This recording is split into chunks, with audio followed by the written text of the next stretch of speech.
السلام علیکم ورحمۃ اللہ وبرکاتہ۔ ناظرین، فکر و خبر کے خبرنامے میں آپ سب کا استقبال ہے۔ میں عتیق الرحمن ندوی آج کی اہم خبروں کے ساتھ نظر ڈالتے ہیں پہلے سرخیوں پر۔ عوام کا پیچھا نہیں چھوڑ رہی ہے مہنگائی۔ حکومت کے کسانوں کی موت کے معاملے پر ریکارڈ نہ ہونے کی بات پر کانگریس نے کہی سخت بات۔ پارلیمنٹ کے دونوں ایوانوں میں زبردست ہنگامہ آرائی۔ راکیش ٹکیت نے پھر دہرایا اپنا مدعا، مطالبات پورے ہونے تک جاری رہے گا احتجاج۔ انڈین میوزیم میں 110 کروڑ روپے کا گھپلا۔ اور آخر میں دیکھیے، سعودی عرب میں کورونا کی نئی قسم دریافت۔ تفصیلی خبروں سے قبل آپ سے ایک گزارش ہے کہ اگر آپ نے اب تک ہمارا چینل سبسکرائب نہیں کیا ہے تو سبسکرائب کریں اور بیل آئیکن پر بھی کلک کریں تاکہ ہماری نئی ویڈیوز بر وقت آپ تک پہنچ سکے۔ اور آخر میں خبرنامے پر کمنٹ کرنا بھی نہ بھولیں۔ آج سے دسمبر کے مہینے کی شروعات ہو گئی ہے اور 1 دسمبر سے عوام پر مہنگائی کی مار میں اضافہ ہونے جا رہا ہے۔ آج سے ماچس کی ڈبیا سے لے کر گیس سلنڈر، ٹی وی اور فون پر بات کرنا مزید مہنگا ہو جائے گا۔ آئیے جانتے ہیں آج سے کس کس چیز کے داموں میں اضافہ ہونے جا رہا ہے۔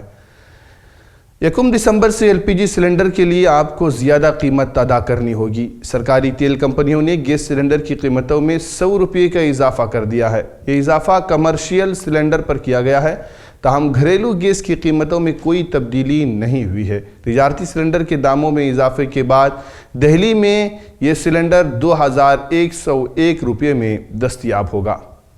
دیا سلائی یعنی ماچس کی ڈبیا کے داموں میں 14 برسوں کے بعد اضافہ ہوا ہے۔ اب ماچس کی ڈبیا خریدنے کے لیے 1 روپے کے بجائے آپ کو 2 روپے ادا کرنے ہوں گے۔ اس سے پہلے سال 2007 میں ماچس کی ڈبیا کے داموں کو 50 پیسے سے بڑھا کر 1 روپے کیا گیا تھا۔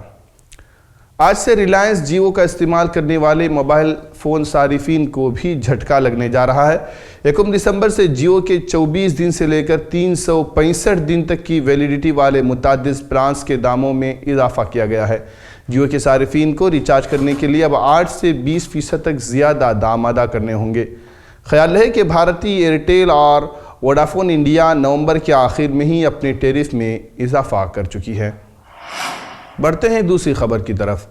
راجیہ سبھا میں قائد حزب اختلاف ملکارجن کھرگے نے وزیر زراعت کے اس بیان کو کسانوں کی توہین قرار دیا جس میں انہوں نے کہا کہ کسان تحریک کے دوران کتنے کسانوں کی جان گئی اس کا ریکارڈ موجود نہیں ہے۔ کانگریس نے کہا کہ کسانوں کی توہین ہے، 700 سے زیادہ کسانوں کی تحریک کے دوران جان چلی گئی۔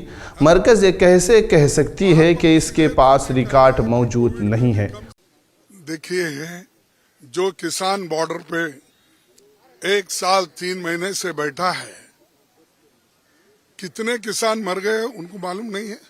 700 لوگوں کا اگر آپ کے پاس آنکڑا نہیں ملتا تو کووڈ کے بارے میں آپ نے لاکھوں لوگ کیسے گنے؟ وہاں پر اسی لیے تو ہم یہ کہہ رہے ہیں کہ کووڈ میں بھی کم سے کم 50 لاکھ سے بھی زیادہ مرے۔ آپ بولتے ہیں 4 لاکھ، وہاں کہاں گنے آپ؟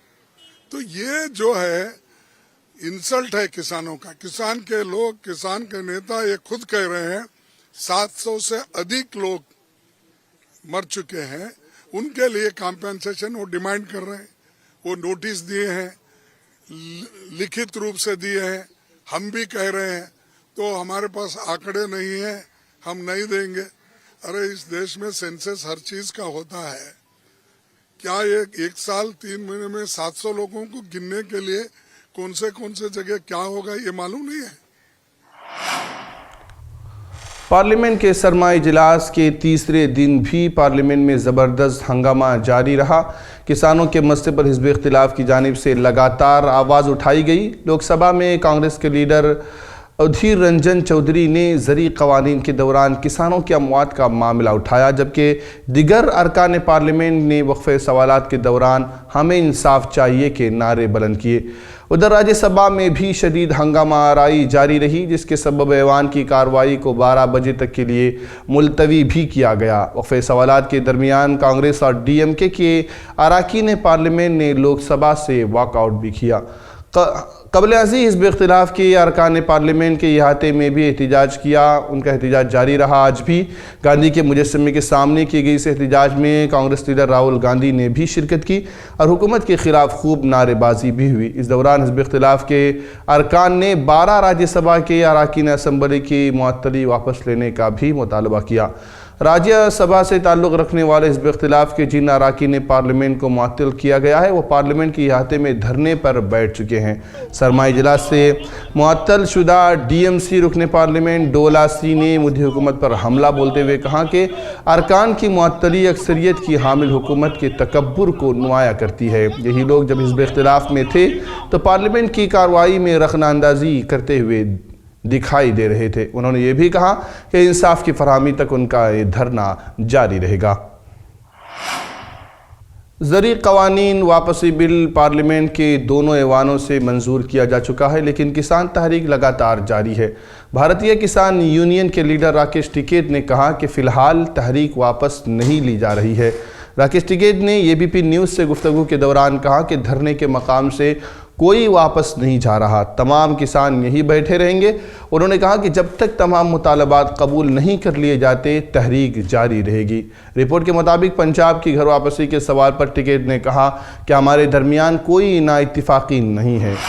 بڑھتے ہیں اگلی خبر کی طرف۔ مغربی بنگال میں بدعنوانی کی ایک اور تحقیقات سینٹرل بیورو آف انویسٹیگیشن یعنی CBI کو سونپی جا سکتی ہے۔ کلکتہ ہائی کورٹ نے بنگال کلکتہ کے مشہور انڈین میوزیم جادوگھر میں 110 کروڑ کی بدعنوانی کے سلسلے میں مرکزی حکومت کی وزارت ثقافت کے تحت دائر ایک PIL کی سماعت کرتے ہوئے CBI سے پوچھا کہ کیا مرکزی ایجنسی اس کی تحقیقات کے لیے تیار ہے۔ دراصل میوزیم انتظامیہ پر مرکزی حکومت کی طرف سے انڈین میوزیم وغیرہ کی دیکھ بھال اور مرمت کے لیے مختص فنڈز کے استعمال میں بڑے پیمانے پر بدعنوانی کا الزام لگایا گیا ہے۔ مرکزی حکومت نے میوزیم کی دیکھ بھال اور مرمت کے لیے 113 کروڑ روپے مختص کیے تھے، جس میں سے 110 کروڑ کا حساب نہیں دیا جا رہا ہے، صرف 3 کروڑ روپے ہی خرچ ہوئے ہیں۔ الزام ہے کہ باقی 110 کروڑ روپے کا غبن کیا گیا ہے۔ اس کے علاوہ میوزیم سے نایاب چیزوں کی اسمگلنگ کے الزامات بھی سامنے آئے ہیں۔ منگل کو اس معاملے کی سماعت کرتے ہوئے ہائی کورٹ کے چیف جسٹس پرکاش سریواستو کی ڈویژن بینچ نے میوزیم انتظامیہ سے تفصیلی رپورٹ طلب کی ہے۔ CBI سے یہ بھی پوچھا کہ کیا وہ اس معاملے کی تحقیقات کے لیے تیار ہے یا نہیں۔ اگلی سماعت سے پہلے انہیں اس کا جواب بھی دینا پڑے گا۔ کورونا وائرس کی سب سے خطرناک سمجھی جانے والی قسم اومیکرون اب سعودی عرب بھی پہنچ گئی ہے۔ مملکت میں نئے ویرینٹ کا یہ پہلا کیس ہے۔ عرب میڈیا کی رپورٹ کے مطابق سعودی عرب میں اومیکرون کا پہلا کیس رپورٹ ہوا۔ اومیکرون وائرس شمالی افریقہ سے آئے مسافر میں پایا گیا۔ انتظامیہ نے متاثرہ شخص اور اس سے رابطے میں رہنے والے افراد کو کوارنٹائن میں کر دیا ہے۔ سعودی وزارت صحت کا کہنا ہے کہ اومیکرون وائرس کے کیس کا بغور جائزہ لیا جا رہا ہے۔ اومیکرون کا کیس ایسے وقت میں سامنے آیا ہے جب سعودی حکام نے سفری پابندیاں ختم کر دی ہیں اور مسافروں کو براہ راست مملکت آنے کی اجازت دی جا رہی ہے۔ خیال ہے کہ کورونا کی یہ نئی قسم جیسے چیلنج سے نمٹنے کے لیے حکومت کا لائحہ عمل کیا ہوگا اور کیا پھر سے سفری پابندیاں عائد کی جائیں گی، یہ کہنا ابھی قبل از وقت ہوگا۔ مملکت میں کورونا کی موجودہ صورتحال کا جائزہ لینے کے بعد نئی حکمت عملی سامنے آنے کی امید کی جا رہی ہے۔ امریکہ کی ریاست میشیگن کے ایک ہائی اسکول میں ایک 15 سالہ لڑکے نے سیمی آٹومیٹک سے فائرنگ کر کے 3 ساتھی طلباء کو ہلاک کیا جبکہ 8 دیگر افراد کو زخمی کر دیا ہے۔ برطانوی خبر رسائی ادارے رائٹرز کی رپورٹ کے مطابق حملہ آور نے جس پستول سے فائرنگ کی وہ اس کے والد نے کچھ روز قبل ہی خریدی تھی۔ آکلینڈ کاؤنٹی پولیس کے سربراہ مائیکل بوچرڈ نے نیوز کانفرنس میں بتایا کہ تفتیش کار یہ بتانے سے قاصر ہیں کہ تشدد کی اس ناقابل بیان اور ناقابل معافی کارروائی کی وجہ کیا بنی۔